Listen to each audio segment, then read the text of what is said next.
Allez les amis, c'est parti pour le YouTube X Podcast. On avait hésité à s'appeler la bande à des moins, la course qui pique, Ultra Terrien ou encore le Let's Go Trail Podcast.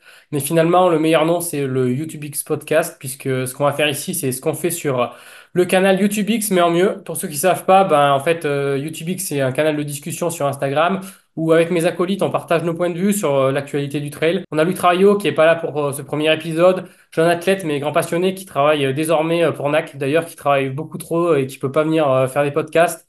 On a Théo Robin, le kiné, prépa physique et entraîneur de chez Cap Prévention. Nicolas Martin, bien sûr, qu'on ne présente plus. Et enfin, Alexandre Diol, athlète, journaliste spécialisé et manager de la structure Sidas Matrix. L'idée de ce podcast, c'est de continuer à faire ces analyses et ces actus, mais de façon encore plus approfondie et de vous apporter encore plus d'expertise parce que on trouvait qu'on était un peu limité sur ce canal Instagram. Et je me suis dit aussi que pour remercier ben, tous les gens qui soutiennent mon travail sans contrepartie sur mon KissKissBankBank, j'allais diffuser ce podcast là-bas. Donc évidemment, pour faire ce travail, nos chroniqueurs, ils passent du temps à analyser un petit peu tous les résultats, toute l'actualité. Ça demande beaucoup de temps, beaucoup d'investissement. Donc j'aimerais aussi pouvoir les rémunérer dès que je peux. Ce premier épisode, il est donc ouvert à tous et le lien, il est diffusé. Mais les prochains épisodes ne seront accessibles qu'aux contributeurs du KissKissBankBank. Donc ben, j'invite tout le monde à dès à présent prendre un petit abonnement mensuel sur le KissKissBankBank. Ceux qui l'ont déjà, ben, vous avez rien à changer pour avoir un accès exclusif au prochain épisode et pour aussi, et pour que je puisse aussi ben, financer nos chroniqueurs de façon plus décente.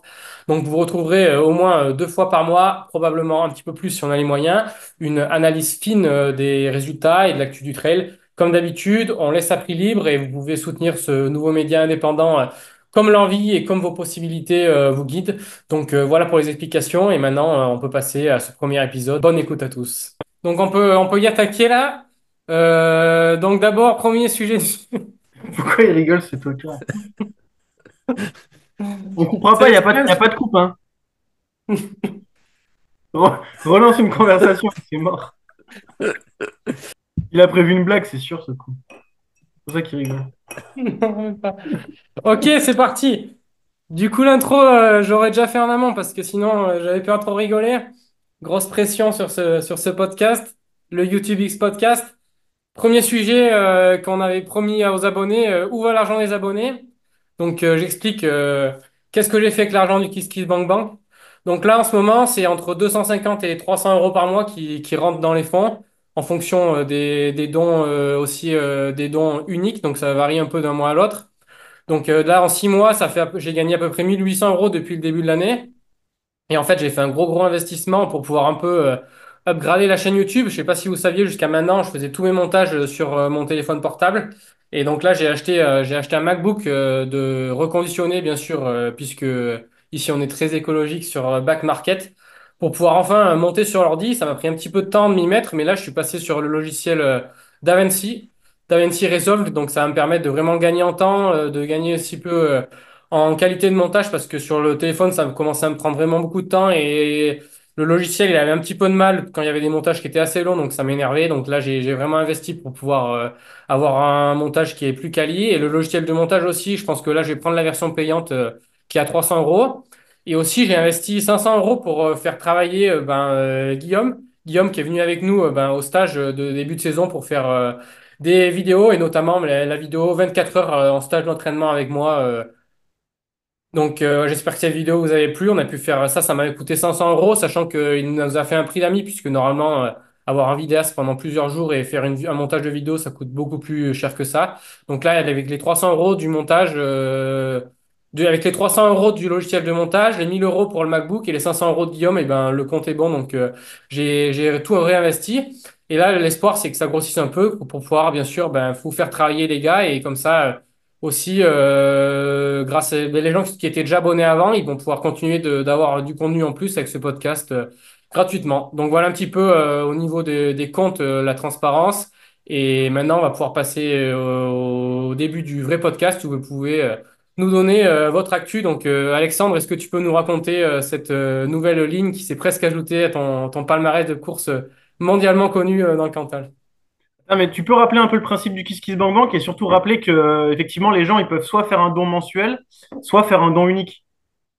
Ouais, ben, le principe du KissKissBankBank, en fait, à la base, j'ai lancé ça il y a maintenant un an pour pouvoir avoir un petit peu plus de moyens pour développer ma chaîne YouTube. Donc, pouvoir ne pas hésiter à investir dans un micro que j'ai acheté aussi pour avoir un son plus quali. Ne pas hésiter à pouvoir faire venir un vidéaste aussi sur les vidéos, pouvoir payer un petit peu à la journée des amis pour que le travail soit un petit peu plus quali.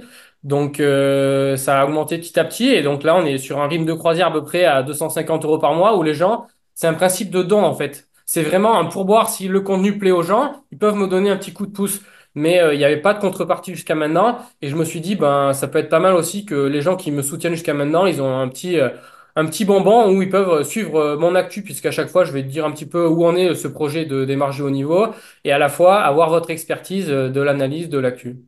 Donc c'est ça l'idée. Et puis si vous passez du temps à faire ben, des analyses qui sont assez ben, coûteuses pour pouvoir déplucher, par exemple, décortiquer les résultats d'une course, ça prend du temps pour pouvoir trouver un petit peu des histoires qui sont insolites. Si vous voulez venir les raconter, ben moi, avec cet argent du KissKissBankBank, si je ne l'ai pas dépensé, et s'il y a des nouvelles personnes qui s'abonnent, et ben vous vous rémunérez aussi pour ça.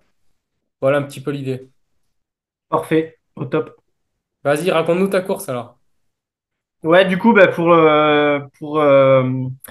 les petits abonnés, j'ai participé à une course dans le Cantal, l'UTPMA, Ultra Trail du Puy-Marie à Aurillac. Pour la petite histoire, c'est le seul ultra du Cantal. Donc, si vous voulez faire un ultra dans le Cantal, c'est la seule course à laquelle vous pouvez participer. D'ailleurs, le frère de Mathieu, Thibaut, l'avait fait l'an dernier, avait terminé une belle quatrième place. Et moi, cette année, j'ai participé au format 50K. Donc, il y a trois formats, un format 28, un format 50 et un format 100. Et moi, le but de ma vie, c'est de gagner les trois formats de l'UTPMA. Moi, c'est mon ambition à moi. Et donc là, j'ai gagné le petit parcours. Et là, cette année, malheureusement, la prépa elle a été un peu raccourcie à cause d'une blessure. Donc, j'ai dû me contenter d'une deuxième place. Et je suis tombé sur un Cyril Portefeuille, un autre collègue du Cantal qui était très, très costaud, puisque la course faisait 52 km et 1800 mètres de dénivelé, qu'il a couru en 4h22. Donc, la performance est à souligner. Et tout ça pour dire aussi qu'il y en a un beau niveau dans le Cantal, une belle émulation et que l'UTPMA est un très bel événement qui se remplit chaque année. Et aussi pour préciser une petite chose, c'est un événement qui a décidé de ne pas grossir, en tout cas de ne pas continuer à grossir, qui a très vite décidé de stopper ses jauges de coureurs. C'est un événement qui pourrait faire 2000, 3000, 4000 participants faciles chaque année, mais qui a décidé de stopper ses jauges à 600 coureurs sur chacune des courses, donc ce qui limite considérablement aussi l'impact sur les chemins et sur l'environnement. Donc c'était un truc que je voulais souligner. Directement, ça fait la promo. On a compris où il voulait aller, Alexandre Diol. Théo Robin, est-ce que tu peux nous parler un peu de ton actu? Comment se passe la prépa du TGV? Eh ben, ça se passe bien, petit week-end dans le Beaufortin avec les amis. Donc, on a fait la crête sur la Roche Pastière, c'est le parcours de la Frison Roche. C'était absolument magnifique. La seule inconnue, c'est le niveau d'enneigement qui est partout sur les montagnes assez hautes. Donc là, on a reçu un mail de la part du TGV la semaine dernière qui indique qu'il y aura potentiellement un parcours de repli parce que la neige est trop basse. Donc, affaire à suivre pour les prochaines semaines. On espère un petit coup de chaud quand même. TGV, le Tour des glaciers de la Vanoise. Ouais, c'est ça. C'est un 73 km avec 3600 ou 3700 de dénivelé. Donc, c'est le tour du glacier. Ça part de Pralognan. C'est 100% du sentier. Il y a peut-être 1 kilomètre de route au max. C'est un parcours assez haut et tout en balcon. Donc, ça va être absolument magnifique normalement. C'est une course que Théo Détienne avait remportée de fort belle manière l'année dernière et c'est organisé par la légende locale Silver Bonnet qui organise énormément de courses dans le coin. Donc, pour avoir couru sur le 30 km l'an dernier, je conseille à tout le monde d'aller découvrir ce magnifique événement et d'aller découvrir Pralognan aussi. C'est magnifique. Nicolas Martin, comment va le Trièvre? Ouais, ça va, je commence à refaire sérieusement de la course à pied, donc c'est plutôt le côté positif. J'ai fait une centaine de kilomètres la semaine dernière avec presque 7000 mètres de dénive, donc ça commence à être une vraie pratique sportive. Voilà, le genou se comporte bien pour faire du sport loisir, on va dire. Pour le moment, je pense pas à faire du sport compète, mais j'ai pas mal d'athlètes qui courent à droite à gauche. Le week-end, c'est pas trop mal déroulé pour certains, donc il y a de quoi faire. L'été arrive, on va pouvoir faire un peu plus de vélo, donc la vie est belle, c'est cool, et c'est sympa. Et puis on a un peu plus de temps justement pour décortiquer toute l'actu du trail. Top. En tout cas, les week-ends loisirs à 100 km par semaine, je pense que il y a beaucoup de monde qui aimerait pouvoir en faire autant. Donc déjà, c'est cool, ça va dans la bonne direction. Et avant que je vous donne moi un petit peu mon actu perso, j'ai pas donné le plan du podcast. Donc d'abord, on va faire un tout petit tour de table là, comme on est en train de faire sur nos actus. Ensuite, on va un peu donner des anecdotes et des coups de cœur sur les résultats du week-end, les petites analyses.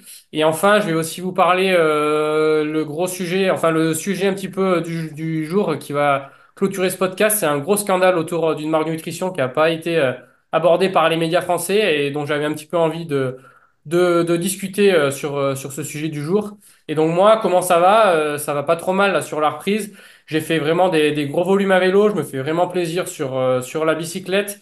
Je reprends aussi beaucoup de plaisir en descente et c'est cool. J'ai fait vraiment là des belles heures. J'ai stabilisé aussi 3 semaines de course à pied autour de 100 km et 2000 mètres de dénivelé.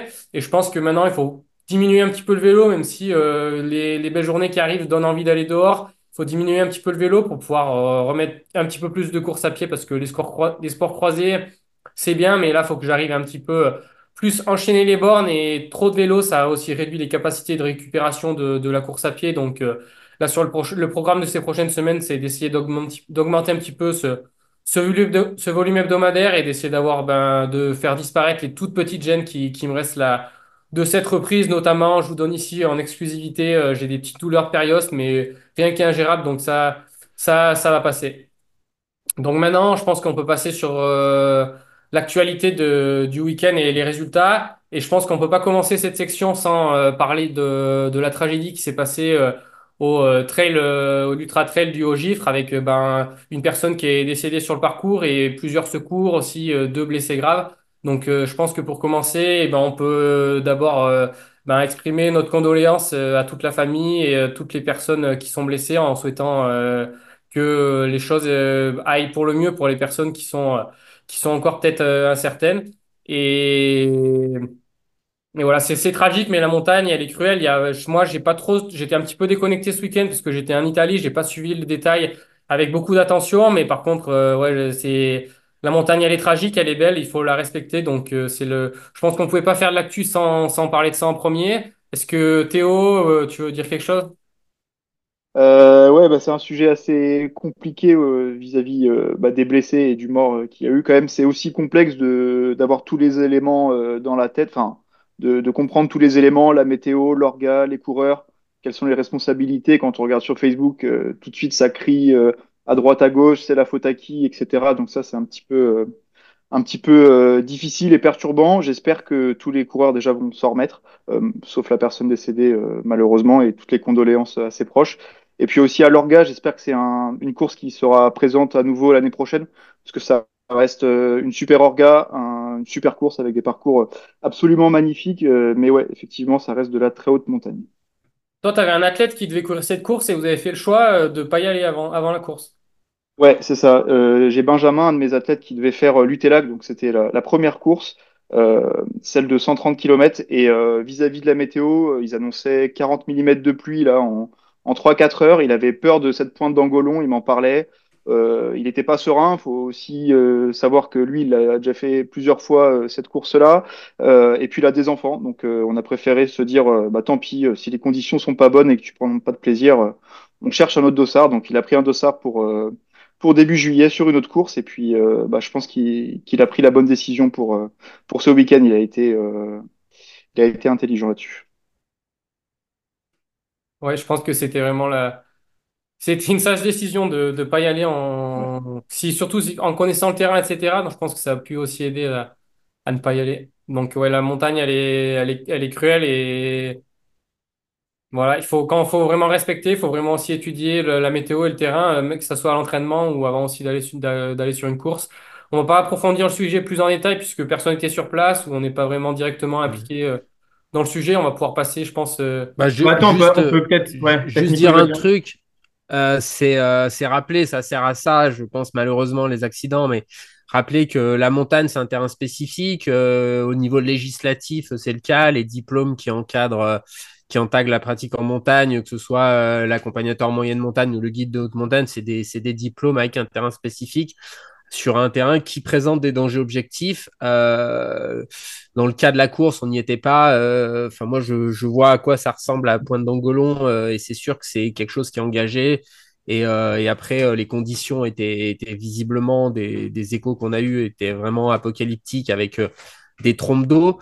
Après, ça doit juste servir aussi à jamais oublier que on fait du trail par plaisir, que quand on prend du recul, c'est quoi le sens d'aller courir pendant des heures sous la flotte en montagne sur un parcours aussi engagé? Je pense que n'importe qui, quand il prend du recul, se dit oui, bah évidemment. Je pense que tout cela réuni, s'il n'y avait pas une course, à aucun moment on se serait dit tiens, je vais aller courir à ce moment-là dans la montagne. Et je pense que c'est ce recul-là qu'il faut réussir à avoir, même quand on a mis un dossard, même si la course donne le départ, ben, elle est pas capable de juger l'expertise de chacun parce que peut-être que pour certains, c'était quelque chose qui était possible, même si visiblement c'était vraiment terrible. Et puis pour d'autres, eh ben, c'était très dur. Et après, en montagne, il y a la technicité, le facteur terrain, mais il y a aussi la peur qui peut venir s'ajouter. Donc vraiment, toujours à regarder cet état d'esprit. Et bon, Théo a bien introduit. Ils ont fait le choix avec son athlète de ne pas y aller. Et je pense que c'est vraiment quelque chose qu'il faut toujours avoir dans un coin de sa tête. Et toujours en montagne, c'est pas un échec de savoir renoncer, quoi. Parce qu'un bon montagnard, ce qu'on dit en montagne, c'est un montagnard vivant, quoi.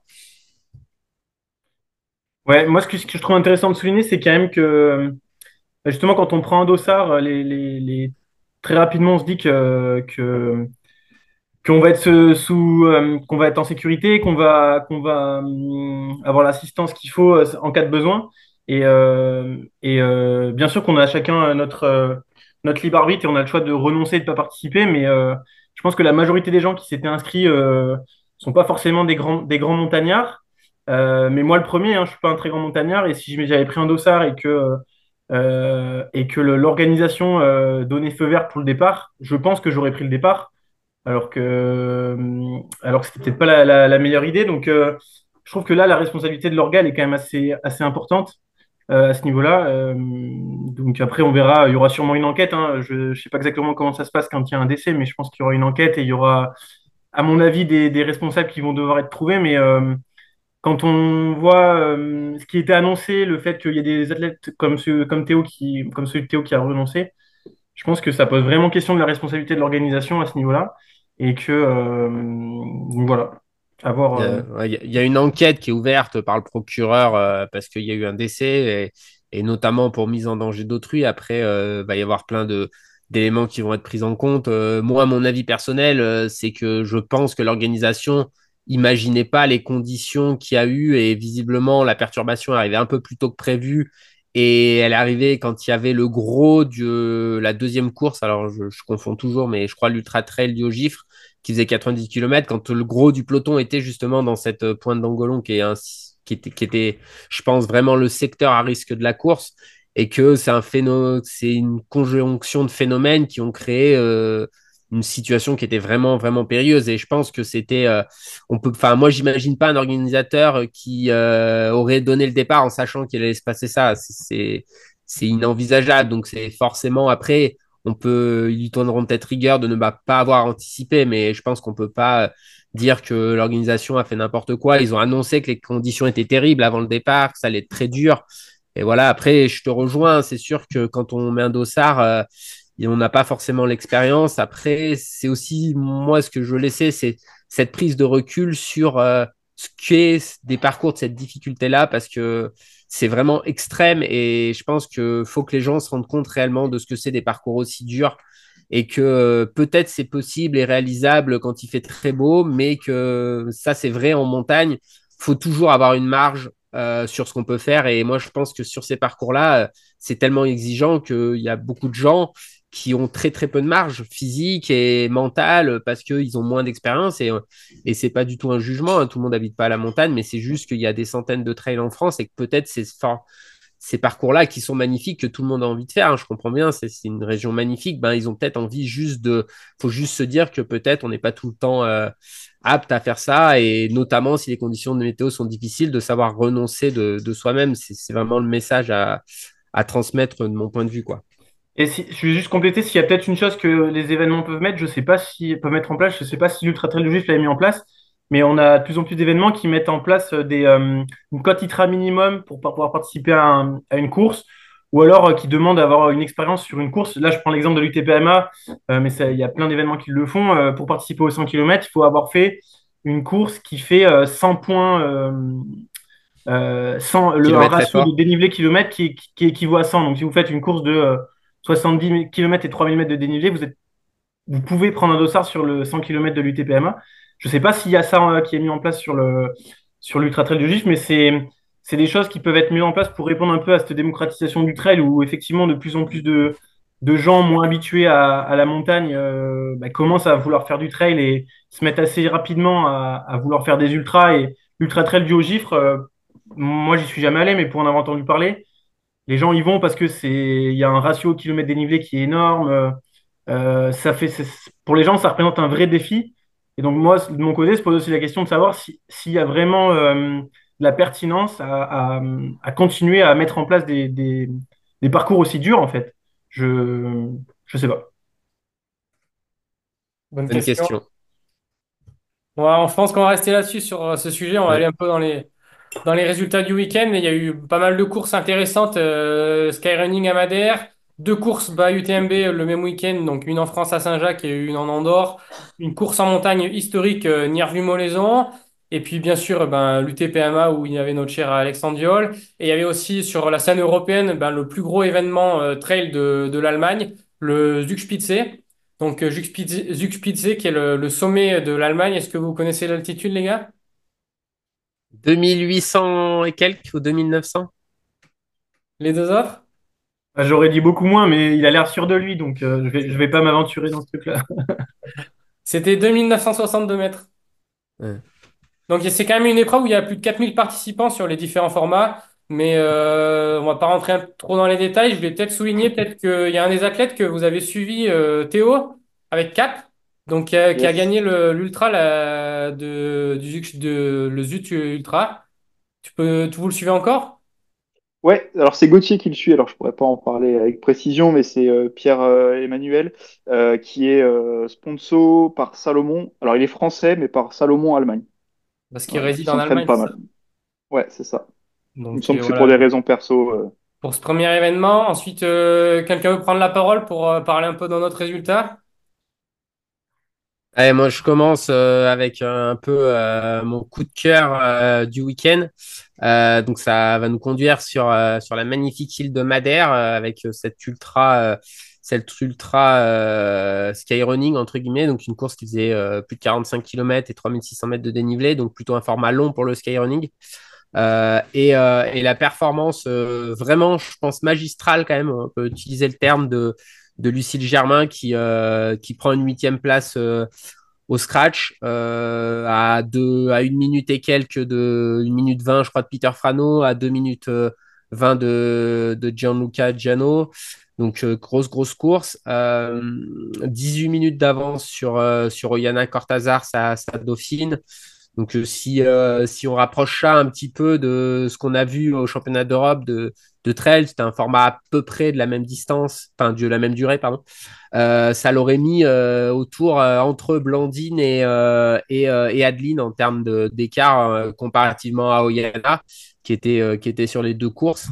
Puisque Oyana a fini à 27 minutes à peu près. Donc, on aurait eu, voilà, sur un podium virtuel, Lucille qui aurait bataillé pour le podium au championnat d'Europe. Donc, grosse performance de Lucille, qu'on a toujours quand même trouvé, je pense, assez à l'aise sur les terrains techniques, et c'est le cas quand même à Madère. Et puis Cocorico, parce que c'est aussi un Français qui a gagné la course chez les hommes avec une belle victoire de Loïc Robert qui a battu le record. Je ne vais pas fouiller dans le détail, c'est exactement le même parcours que l'année dernière, mais une dizaine de minutes plus rapide que Antonio Martinez l'an dernier. Donc voilà, Loïc qui confirme son retour au premier plan après un excellent chrono en 3h55 et une 9e place à Zegama.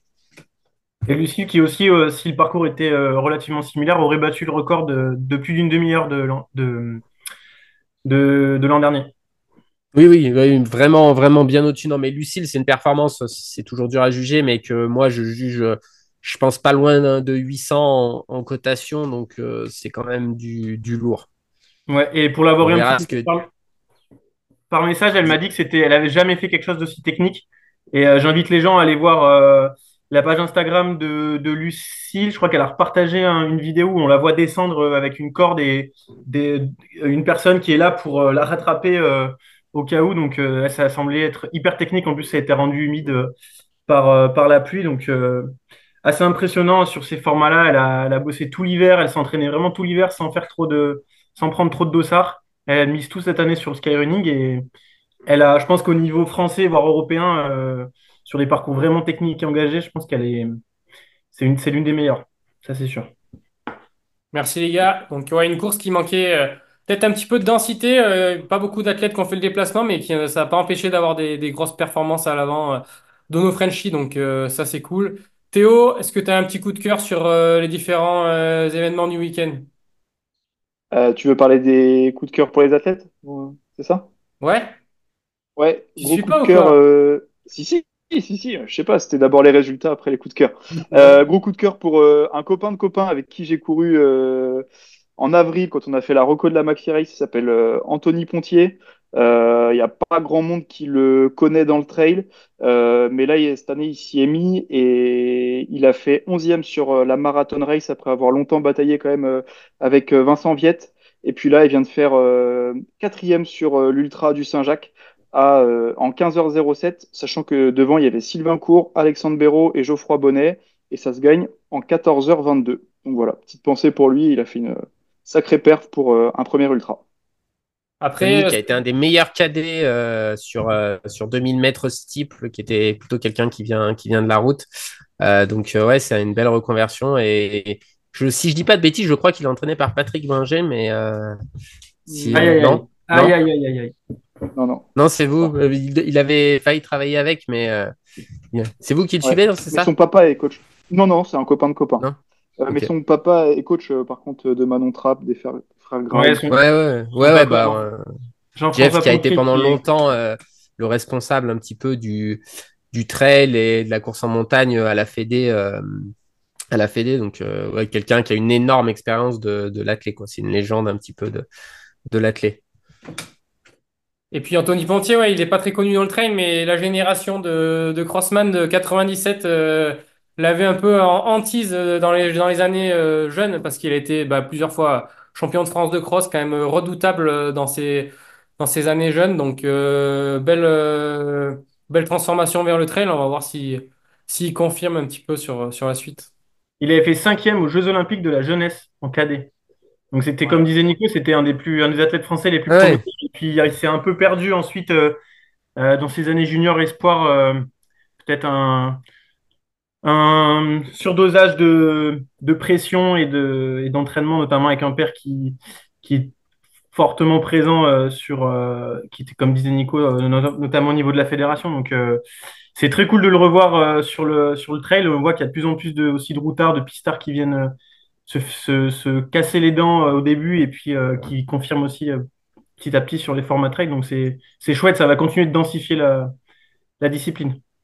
Il vient de déménager à Annecy, donc à mon avis, il va continuer à faire du trail long. Ça, c'est quasiment sûr. Alex Viol, tu veux dire un mot sur les différentes courses? Non, j'ai pas forcément de coup de cœur. Juste, il y a les cotations de UTMB Index qui sont sorties sur le Saint-Jacques. Et encore une fois, les cotations sont bien surprenantes. J'ai regardé toutes les courses enfin tous les vainqueurs de courses, que ce soit chez les garçons en tout cas, que ce soit Rémi Brassac sur le 50 km, Guillaume Tiffen sur le 70 ou Sylvain Court sur le 130. Il n'y en a aucun des trois qui est à côté à plus de 830. Quand on connaît le niveau des trois garçons, quand on voit les chronos, c'est curieux d'avoir des cotations aussi basses. Donc, encore une fois, c'est l'algorithme, à mon avis, qui a encore des faiblesses à coter correctement sur ces formats-là. Mais juste pour préciser, Guillaume Tiffen, il gagne le 75 en 7h, 7h10 ou 7h15. C'est quelqu'un qui vaut quasiment 2,20 au marathon et enfin, qui court super vite. Donc, 830, je trouve que c'est pas cher payé. Est-ce que ah bah, l'algorithme Nicolas Martin veut dire un mot sur ce Bah, côté. non, mais enfin, après, c'est toujours dur à estimer où est le 1000. On va pas rentrer dans les détails, mais c'est sûr que quand tu prends ni Rémi Molaison, que tu vois le record de Rémi Bonnet, qui met 5 minutes sur le record quasiment à ce que fait, enfin, sur son record par rapport à ce qu'a fait cette année Thibaut Barognan et qui est, je pense, le meilleur chrono français qui ait jamais été fait. C'est sûr que c'est toujours dur de dire où est le 1000. Après, quand tu cotes 841, 830 par là, Sylvain Cachard, sur 20 bornes, alors que Lucas Serleux, il sort de 2 médailles au championnat d'Europe, que Sylvain, c'était le champion d'Europe sortant, c'est sûr que là, c'est pas une erreur, entre guillemets, de ce que peut produire l'algorithme, parce que 15-20 points près, c'est pas facile à estimer. Mais là, ouais, il y a une grosse erreur. Je sais pas trop pourquoi. Voilà, ça manque peut-être un petit peu justement d'une touche humaine parce que clairement, si un humain qui connaît un peu le trail voit sortir la cotation, je l'avais partagé en story, ça a pas mal fait réagir. Bah, il sait très bien, vu ce que vient de faire Lucas Serleux, que c'est pas cohérent, quoi. Voilà, c'est Mm. après sur les autres courses, c'est plus dur à dire. Pour la course du Maratrail, je me suis amusé moi à simuler un petit peu la cotation parce que le deuxième, Emeric Damour, c'est un copain que j'ai eu la chance d'entraîner. Et en fait, on a simulé, par exemple, le 960, je crois, j'ai simulé potentiellement en utilisant la course qu'avait faite, enfin la simulation de course qu'avait faite Kylian avant Zegama. Et moi, j'ai trouvé que, par exemple, c'était pas impossible de faire un chrono à 960, quoi. Donc là-dessus, on peut discuter de la cotation. Je pense que quand même sur Lucas et Sylvain, c'est quand même sous-coté parce que je vois pas qui, pour coter pareil à 960, peut mettre 8 minutes à Lucas Serleux qui vaut 29 minutes au 10 bornes sur ce parcours-là, quoi. Mm. Oui, c'est ça. En gros, ce que tu es en train de dire, c'est que pour coter à 960, Lucas, il aurait dû faire 8 minutes de mieux que le chrono qu'il a fait. Voilà, c'est ça. Ce Pour qui est quelqu'un qui, littéralement impossible, enfin quasiment impossible, quoi. Et si tu projettes qu'il vaut 29, que le record du monde du 10 000, c'est 26-11, c'est peut-être Ouais. pas complètement impossible, mais en sachant qu'il y a quand même, j'ai vu des images, j'étais pas sur le parcours, mais il y avait quand même des pierriers Ouais. qui réduisent quand même la vitesse. Donc, bon, enfin, pour donner un ordre d'idée, Sylvain qui fait deuxième à 1 minute et quelques, qui court déjà 3,15 de VAP, quoi. Donc, c'est quand même de VAP, c'est la vitesse ajustée à la pente, donc c'est l'équivalent de 6 cours à plat, en sachant que bon, 3 minutes 15, on n'est pas sur de la route tout le long, donc c'est déjà un niveau de performance qui est élevé. Donc, je sais pas, ça s'approche quand même plutôt, à mon avis, de 900 que de 840 pour Lucas, quoi. Ouais. D'ailleurs, petit coup de cœur pour Sylvain qui revient à la compète et personnellement, je l'attendais pas aussi vite. J'étais surpris de le voir au Saint-Jacques, donc c'est chouette Mais qu'il ait lui déjà non plus, réussi je à pensais courir à pas ce être à niveau. ce niveau-là. Oui, c'est Donc, impressionnant. non. Ouais, ça fait plaisir de le revoir en Cannes. Sinon, sur Nirvi-Molezan, on peut passer vite fait les résultats. Donc, c'est la Finlandaise Susanna Sapunki qui a remporté la course chez les dames. Et après, quatre Françaises dans le top 5. Donc, Christelle Dewaal, Axel Gachet-Mollaret, Elise Poncé, puis Alice Bosseron. Et chez les mecs, il y a vraiment beaucoup de skieurs sur cette course qui est très verticale. Remporté le Rémi Bonnet qui est sorti du bois, qui a encore fait un chrono strato. Derrière, bah, il y a Thibaut Barognan qui est le seul non-skieur de ce top 5 masculin. Ensuite, il y a Maximilien Drillon, Gédéon Pochat et Robin Buissard. Donc voilà. Et pour mon coup de cœur, je vous emmène en Andorre sur le vainqueur du 80 km, donc Robin Banduel. La pépite dont on avait parlé sur le canal pour ceux qui sont là depuis le début, après sa belle performance au Templier. Après, on fait un temps 10 au Templier pour une première année de trail. Voilà, il vient de gagner une manche UTMB pour sa deuxième année sur le format 80 km avec une prépa comme il sait le faire, qui s'est pas déroulée de façon bien linéaire. Un mois avant, il s'est dit, je vais faire une séance de plio la veille de ma dernière grosse course de charge. Donc cette séance de plio, il n'en avait jamais fait. Il en a fait un peu trop. Il est parti avec une douleur au tendon d'Achille pour aller faire 50 km et 3000 donc au trail de Hautacam, qu'il a remporté dans la douleur. Et ensuite, il a passé un mois à se soigner pour arriver sur la ligne du 80 km en Andorre avec quasiment rien sur le dernier mois. Et puis au final, on voit que la course, eh ben, c'est pas si mal passé puisqu'il a fait quasiment toute la course en tête, à part une petite section où il était deuxième à la bataille avec un Norvégien. Et finalement, il s'est imposé donc devant ce Norvégien et aussi ben, Valentin Bénard qui vient de compléter ce podium et qui, on connaît les qualités de Valentin sur ce parcours, donc la performance est quand même vraiment pas mauvaise. Donc un bel artiste, ce Robin Monduel qui nous a encore fait une sacrée course sur ce week-end. Donc, est-ce que vous avez d'autres commentaires à faire sur les autres courses ou de toute façon, on va mettre tous les résultats, ceux qui veulent les consulter, je les mettrai dans les descriptions de l'épisode sur YouTube. Mais je pense qu'on peut aller sur le gros sujet de la journée, le gros scandale que aucun média français n'a couvert et que on est allé un petit peu débusquer pour vous les abonnés de YouTubeX. En fait, imaginez. Vous êtes super prêt pour une course, vous faites un plan de nutrition et vous voulez tout casser. Et puis là, sans comprendre trop pourquoi, vous manquez un petit peu d'énergie sur votre course. Et en fait, vous vous rendez compte un mois plus tard que les produits nutrition que vous avez achetés ne contiennent que à peine le tiers de ce qui est, ou autour du tiers de ce qui est promis sur l'étiquette. C'est le scandale qui a secoué pas mal les États-Unis avec la marque Spring Nutrition qui vendait des gels. Donc en fait, je pense que ça n'a pas été couvert en France parce que c'est pas une marque qui est très connue en France, mais c'est quand même une marque qui a des ambassadeurs internationaux comme Russ Croft et qui est assez connue ben, aux États-Unis et aussi qui est distribuée pas mal en Allemagne. Et donc en fait, ça a commencé, je vous refais un petit peu la chronologie, ça a commencé le 12 avril sur un forum Reddit, un forum un petit peu niche de geek du trail, où il y a un des membres du forum qui a déshydraté un des produits pour se rendre compte qu'en fait, c'est un gel de 50 grammes et qui promettait d'apporter 45 grammes de glucides. Donc, ça a un peu quand Déjà, même, c'est louche. déjà, c'est un peu surpris cet utilisateur du forum qui a déshydraté le gel et qui s'est retrouvé avec 17 grammes après déshydratation. Et donc là, il y a eu anguille sous roche. Il y a pas mal de personnes qui ont commencé un petit peu à mener des enquêtes. Le 3 mai, donc, il y a les journalistes de Ironfar, qui est un média spécialisé américain qui est très qualitatif, qui ont commencé un crowdfunding pour pouvoir faire analyser ben, ces gels qui commençaient à faire parler d'eux et aussi un ensemble d'autres marques pour vérifier un petit peu que le marché de la nutrition ne nous vendait pas n'importe quoi.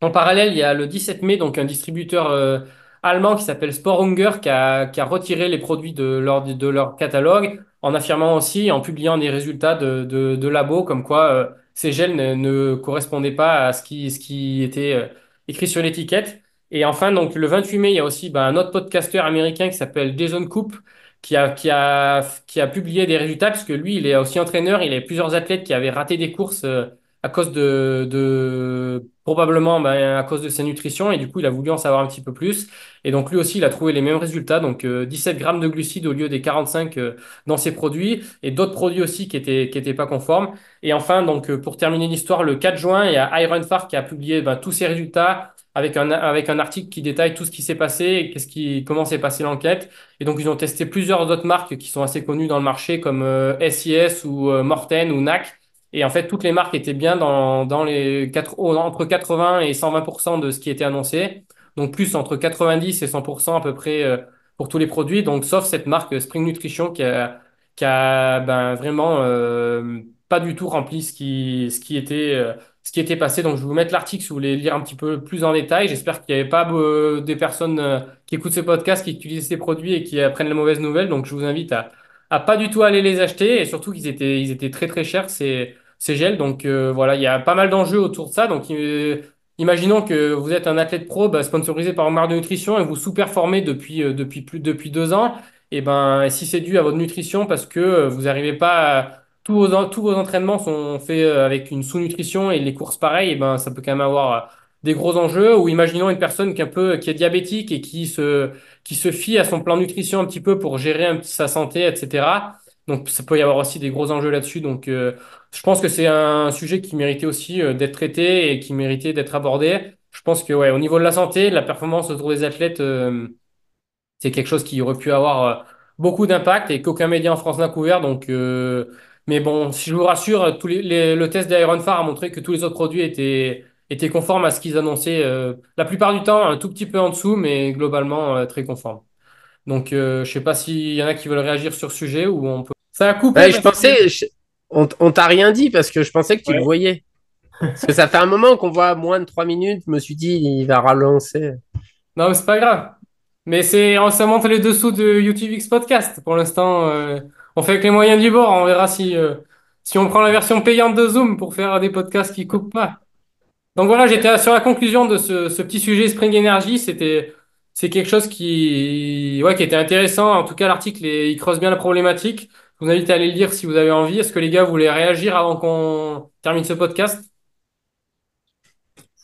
Moi, j'avoue que je connaissais presque pas la marque, quoi. Si, je l'avais vu passer, comme tu l'as dit, il y a Rootcroft qui était sponsor, mais ouais, après, c'est vrai que ça paraît bizarre. C'est un gel de 50 grammes qui apporte 45 grammes de glucides quand même, parce que le principe d'un gel, c'est quand même que il y ait de l'eau, parce que sinon, c'est pas liquide. Donc, ouais, ça paraissait de base un peu compliqué, mais c'est là qu'on voit, je pense aussi la force du marketing, parce que les gens sont prêts à croire ce qui est écrit, même si dès que tu prends un peu de recul, tu te dis comment c'est possible, quoi. Parce que par exemple, si on compare à une autre marque qui apporte beaucoup de glucides, comme Morten, par exemple, là où ils sont quasiment sur un ratio, entre guillemets, 1-1 entre le poids et les glucides, c'est sur leur poudre. Et donc, bah, en fait, en vrai, tu rajoutes de l'eau. Donc, le poids, c'est pas juste le poids de par exemple, je crois que leur 320 qui amène 80 grammes, il doit peser 85 grammes, quoi. Donc, ouais, c'était.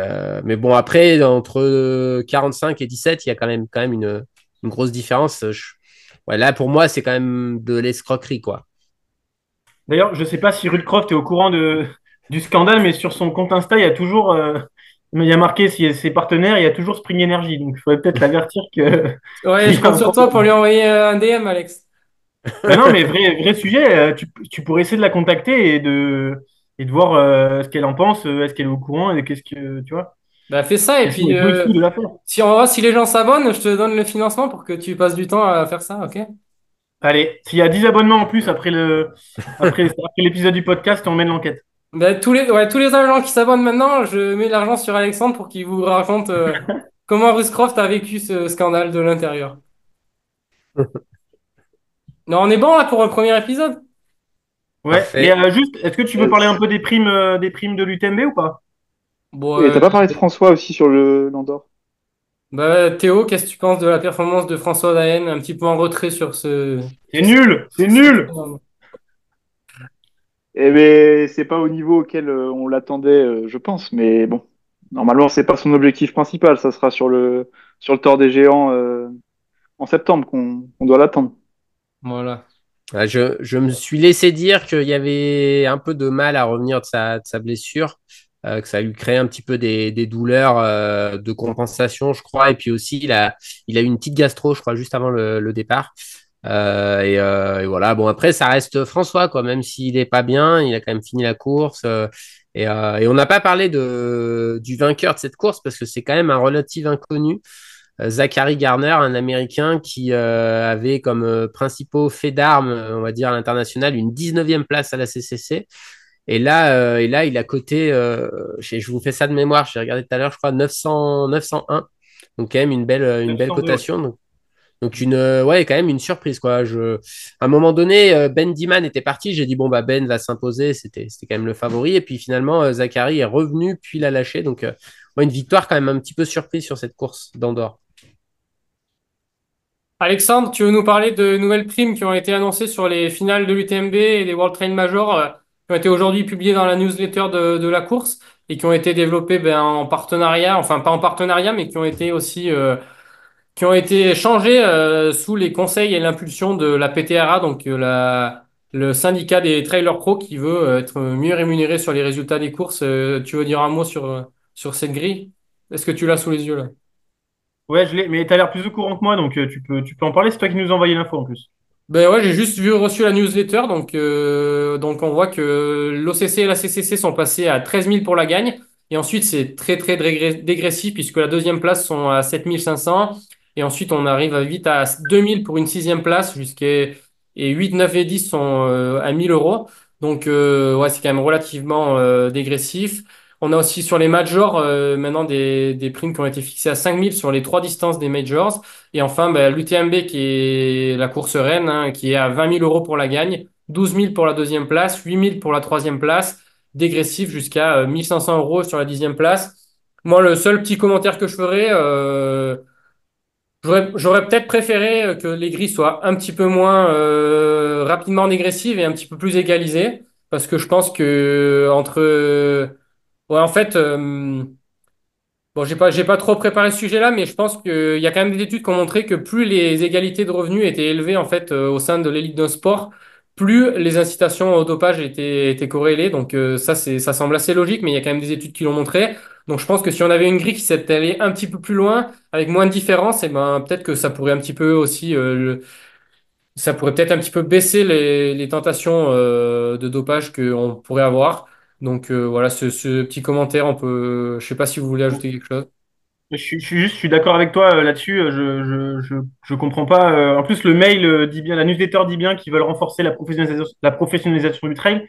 Mais en fait, en mettant ces primes-là et ces écarts de primes, tu renforces juste la professionnalisation de ceux qui sont déjà hyper professionnels et qui sont dans les 5 premiers. Et en fait, en créant ces grilles de primes, bah, en tout, je vais pas dire que tu renforces les inégalités, mais en tous les cas, tu les réduis pas. Donc, je suis 100% d'accord avec toi et je pense que les grilles, elles devraient être beaucoup plus rapprochées et beaucoup moins dégressives. Ouais, moi, je suis complètement en phase parce qu'en fait, tu fais la course sur certains formats, notamment l'OCC qui est peut-être la plus dense aujourd'hui. Je pense que tu fais la course 10 fois. Alors peut-être que tu as souvent le même vainqueur, mais on va dire entre la 3 et la septième place, ça se trouve, ils sont jamais dans le même ordre. Donc en fait, tu en as un, il va prendre une grosse prime parce qu'il a fait 3, il est dans une grande journée. Le septième, beaucoup moins. Bon, c'est.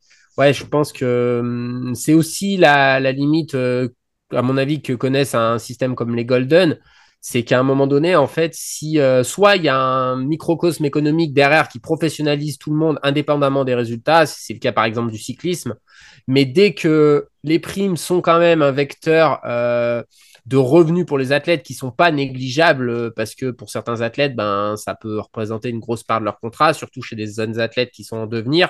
Je pense que trop concentré sur l'élite, ça pose problème, sachant qu'en plus, une course comme l'UTMB a déjà, on va dire, deux casquettes un petit peu économiques. C'est une casquette économique sur le côté médiatique qui est énorme et ceux qui sont devant, ils n'ont pas de problème en fait d'argent. Et c'est vrai que des gens qui sont plutôt en fond de top 10, c'est souvent des fois un peu plus compliqué. Et c'est vrai que, bah, bon, c'est sûr que 1500 euros, c'est une grosse somme, c'est un mois de salaire hein, quand tu es au SMIC. Mais en fait, la plupart des gens ne se rendent pas compte, c'est que derrière ça, il y a des heures et des années de travail. Et c'est vrai que ouais, ça aurait mérité d'être peut-être la même somme globale, mais mieux répartie. Après, il y a déjà une augmentation. Et puis, je me suis laissé dire que peut-être ça sera encore un peu plus élevé l'année prochaine. À suivre.